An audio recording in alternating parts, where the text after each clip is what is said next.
Assalamualaikum warahmatullahi wabarakatuh. Selamat pagi teman-teman, kami dari kelompok 10 akan mempresentasikan GCG atau Good Corporate Governance yang terdiri dari Muhammad Ihsan,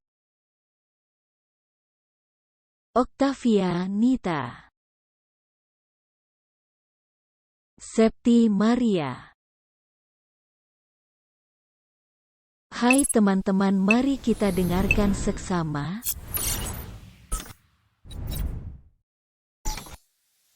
Untuk sejarah GCG atau Good Corporate Governance ini dikenal dengan nama tata kelola perusahaan yang baik, yang selanjutnya kita sebut dengan GCG ya.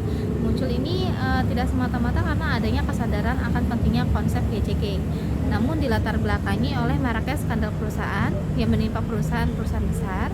Dan Joel Balkan pada tahun 2002 mengatakan bahwa perusahaan atau korporasi saat ini berkembang dari suatu yang relatif tidak jelas menjadi institusi ekonomi dunia yang amat dominan. Kekuatan tersebut terkadang mampu mendikte hingga ke dalam pemerintahan suatu negara, sehingga menjadi ketidakberdayaan dalam menghadapi penyimpangan perilaku yang dilakukan oleh pelaku bisnis yang berpengaruh tersebut. Semua itu terjadi karena perilaku tidak etis dan bahkan cenderung kriminal yang dilakukan oleh para pelaku bisnis yang memang dimungkinkan karena adanya kekuatan mereka yang sangat besar dari satu sisi, dan ketidakberdayaan aparat pemerintah dalam menegakkan hukum dan pengawasan atas perilaku para pelaku bisnis tersebut, di samping berbagai praktik tata kelola perusahaan dan pemerintahan yang buruk. Masih sejarah GCG untuk Good Corporate Governance tampaknya masih dirasakan seperti slogan, harapan atau cita-cita yang ideal. Memang dalam kenyataannya perlu diketahui bahwa belum semua perusahaan BUMN atau perusahaan swasta, khususnya perusahaan publik, belum melaksanakan prinsip-prinsip Good Corporate Governance secara sempurna. Hal ini dikarenakan pedoman Good Corporate Governance ini hanya dalam bentuk rekomendasi dan belum sepenuhnya ketentuan Good Corporate Governance ini diadopsi ke dalam suatu peraturan perundang-undangan yang memiliki kekuatan hukum yang mengikat, sehingga banyak perusahaan yang merasa enggan untuk menerapkan GCG ini secara sepenuhnya. Nah, apa sih pengertian GCG? Jadi secara umumnya istilah GCG ini atau Good Corporate Governance merupakan sistem pengendalian atau pengaturan perusahaan yang dapat dilihat dari mekanisme hubungan antara berbagai pihak yang mengurus perusahaan, hard definition, maupun ditinjau dari nilai-nilai yang terkandung dari mekanisme pengelolaan ini sendiri atau soft definition. Corporate governance adalah serangkaian proses terstruktur yang digunakan untuk mengelola serta mengarahkan atau memimpin bisnis dan perusahaan dan usaha-usaha koperasi dengan tujuan untuk meningkatkan nilai-nilai perusahaan serta kontinuitas usaha. Terdapat beberapa pemahaman tentang pengertian corporate governance yang dikeluarkan beberapa bagai pihak dalam perspektif yang sempit atau shareholder, pun pada umumnya menuju suatu maksud dan pengertian yang sama. Untuk selanjutnya ini pengertian GCG dari berbagai sumber ya. Ini akan dijelaskan dengan rekan saya Muhammad Ihsan. Untuk Muhammad Ihsan dipersilakan. Saya akan melanjutkan pengertian GCG dari berbagai sumber. Pengertian GCG dari berbagai sumber. Yang pertama, Bank Dunia. Good Corporate Governance atau GCG adalah aturan, standar, dan organisasi di bidang ekonomi yang mengatur perilaku pemilik perusahaan, direktur, dan manajer, serta perincian dan penjabaran tugas dan wewenang serta pertanggungjawabannya kepada investor atau pemegang saham dan kreditur. Yang kedua, organization. GCG adalah serangkaian tata hubungan antara pengurus perusahaan, komisaris, pemegang saham, dan stakeholder atau seseorang, kelompok, organisasi, ataupun sistem yang mempengaruhi atau dipengaruhi tindakan-tindakan organisasi yang lain. Selanjutnya, menurut Asian Development Bank, GCG memiliki 4 nilai utama. Yang pertama, accountability, yang kedua, transparansi, yang ketiga, predictability, yang keempat, participation. Selanjutnya, kesimpulan GCG adalah suatu struktur yang mengatur pola hubungan harmonis tentang peran dewan komisaris, direksi, pemegang saham, dan para stakeholder lainnya. Suatu sistem pengecekan dan perimbangan kewenangan atas pengendalian perusahaan yang dapat membatasi munculnya dua peluang. Suatu proses transparan atas penentuan tujuan perusahaan, pencapaian berikut pengukuran kinerjanya. Selanjutnya akan dijelaskan oleh rekan saya, Septiman. Menurut pakar, yang pertama ada Shahroja 2008 mendefinisikan GCG sebagai suatu mekanisme tata kelola organisasi secara baik dalam melakukan pengelolaan sumber daya organisasi secara efisien, efektif, ekonomis, ataupun produktif dengan prinsip-prinsip terbuka, akuntabilitas, pertanggungjawaban, independen, dan adil dalam rangka mencapai tujuan organisasi. Shahroja memberikan pemahaman bahwa tata kelola yang baik dapat dilihat dalam konteks internal organisasi maupun eksternal organisasi. Konteks internal organisasi maupun eksternal organisasi. Konteks internal organisasi menunjuk kepada bagaimana pemimpin perusahaan mengatur dan menjalankan perusahaan sesuai dengan prinsip GCG. Sedangkan konteks eksternal mengacu kepada bagaimana hubungan dan interaksi antara perusahaan dengan lingkungannya berjalan antara baik dan harmonis. Sejaputra dalam Limbong 2010-189 menjelaskan GCG sebagai hubungan yang terjadi antara stakeholders yang digunakan untuk menentukan arah pengendalian kinerja suatu perusahaan. Peran pengendali di sini adalah bahwa perusahaan menjadi monitor dan pengendali segitiga keputusan dan tindakan pada tingkat manajerial puncak atau CEO sebagai governance mekanisme untuk mempengaruhi implementasi strategi. Agensi cost, yang kedua itu mengurangi biaya modal, yang ketiga itu meningkatkan nilai saham perusahaan dan citra perusahaan, yang keempat itu atau yang terakhir menciptakan dukungan para stakeholdersnya. Lalu di sini saya akan menjelaskan prinsip-prinsip Good Corporate Governance atau GCG. Ada 5 prinsip dalam GCG menurut Komite Nasional Kebijakan Governance yang dapat juga diterapkan dalam koperasi yang konsepnya modern, antara lain yang pertama itu ada keterbukaan, yaitu keterbukaan dalam melaksanakan proses pengambilan keputusan dan keterbukaan dalam mengemukakan informasi material dan relevan mengenai organisasi. Transparansi informasi organisasi menuntut tidak adanya sesuatu yang disembunyikan, sehingga pihak-pihak yang berkompeten baik stakeholders maupun stakeholders dapat mengakses berbagai informasi organisasi yang berkaitan dengan informasi kinerja organisasi, kinerja keuangan, resiko, perkembangan organisasi secara umum, dan sebagainya.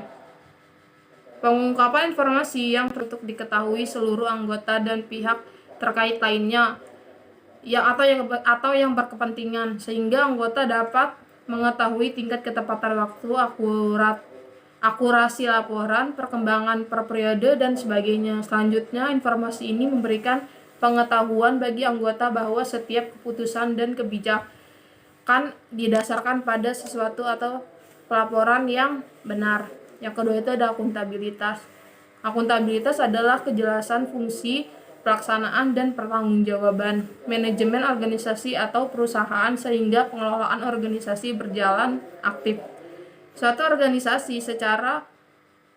organisasi dikatakan akuntabel jika organ-organ organisasi mampu berfungsi secara optimal dan mampu mempertanggungjawabkan atas tugas dan fungsinya secara efektif.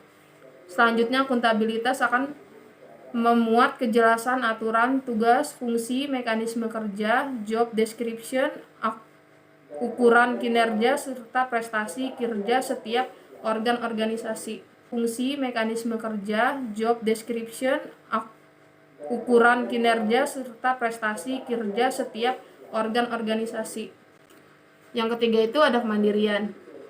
Kemandirian adalah suatu keadaan organisasi atau perusahaan dikelola secara profesional tanpa benturan kepentingan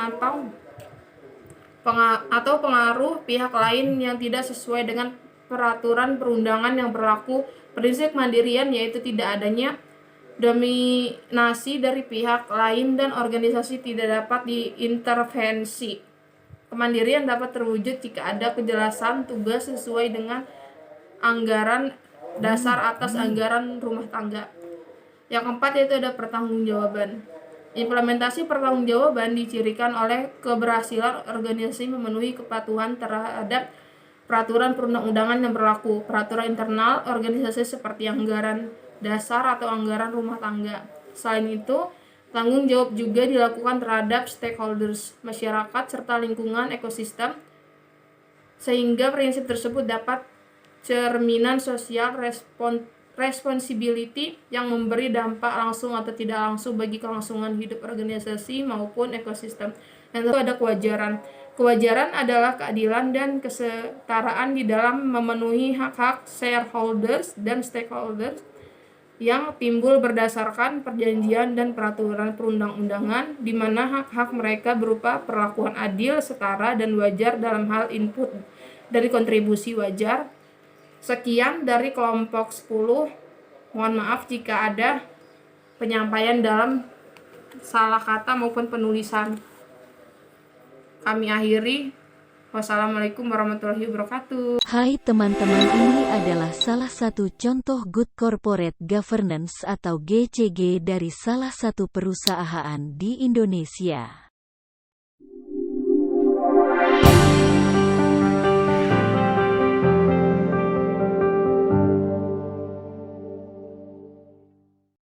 Good Corporate Governance di Bio Farma. Bio Farma, badan usaha milik negara yang memproduksi vaksin dan antisera kelas dunia, memiliki visi menjadi perusahaan life science kelas dunia yang berdaya saing global. Untuk mewujudkannya, diperlukan tata kelola perusahaan yang baik, atau biasa disebut dengan Good Corporate Governance, GCG. Adapun prinsip-prinsip GCG meliputi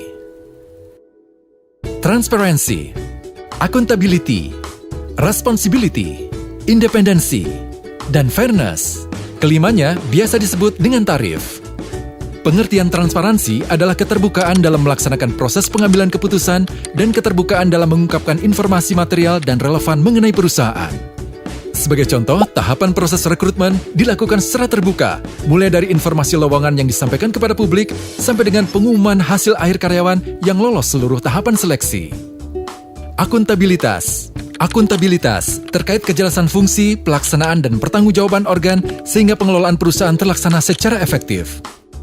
Sebagai contoh, staf bagian akuntansi melakukan pembukuan atas setiap transaksi yang terjadi di Bio Farma. Sedangkan administrasi untuk pengeluaran dan penerimaan kas dilakukan oleh staf bagian keuangan. Pertanggungjawaban adalah kesesuaian di dalam pengelolaan perusahaan terhadap peraturan perundang-undangan dan prinsip-prinsip korporasi yang sehat.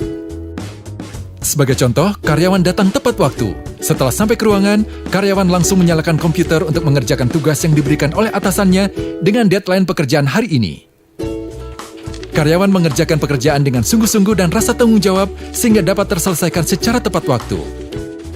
Kemandirian, yaitu perusahaan dikelola secara profesional tanpa benturan dan pengaruh atau tekanan dari pihak manapun. Sebagai contoh, karyawan yang memiliki usaha di luar Bio Farma dengan jenis usaha yang berbeda dengan Bio Farma tidak ikut terlibat dalam proses pengadaan barang atau jasa yang mengikutsertakan perusahaannya sebagai calon pemasok dan tidak melakukan intervensi kepada tim pengadaan barang dan jasa. Kewajaran adalah keadilan dan kesetaraan di dalam memenuhi hak-hak stakeholders.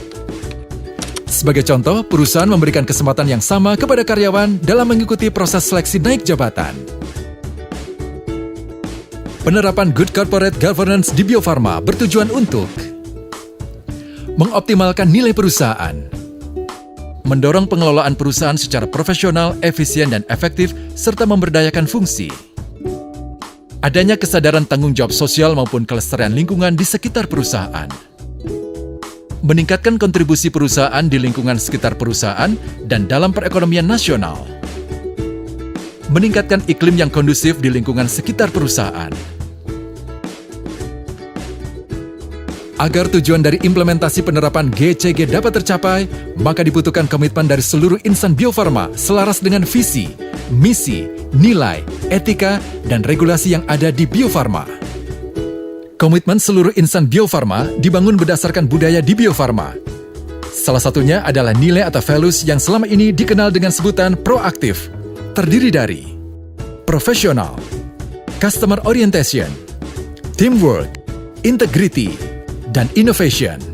Selain komitmen dari seluruh insan Bio Farma, manajemen membangun struktur yang terdiri dari organ utama dan organ pendukung, dan mekanisme meliputi budaya dan sistem dalam mendorong dan memperkuat sistem GCG. Struktur dan mekanisme yang sudah dibangun dikendalikan dengan dilakukannya asesmen implementasi GCG terhadap laporan yang sudah dibuat oleh setiap unit kerja atas aktivitas kerjanya berdasarkan prinsip tarif. Oleh karena itu, Bio Farma menciptakan kerangka GCG dengan tujuan agar terwujud perusahaan yang sustainable. Dalam prakteknya, Bio Farma selalu mengupayakan untuk menegakkan etika bisnis, etika kerja, upaya pemberantasan KKN, dan upaya untuk menindak perbuatan yang melawan hukum, tidak etis atau tidak bermoral, atau perbuatan lain yang dilarang dan dapat merugikan perusahaan. Untuk mengimplementasikan hal tersebut, Bio Farma sudah mempunyai sistem pelaporan pelanggaran, pedoman pengendalian gratifikasi, dan pedoman perilaku. Di samping itu, dalam rangka memperkuat penerapan GCG di perusahaan, Bio Farma sudah mengimplementasikan Enterprise Risk Management atau ERM secara company-wide.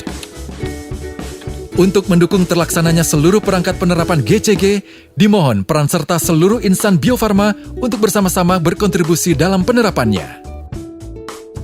Jadikan GCG sebagai prinsip dasar dalam setiap aktivitas kerja dan landasan agar terhindar dari korupsi, kolusi, dan nepotisme.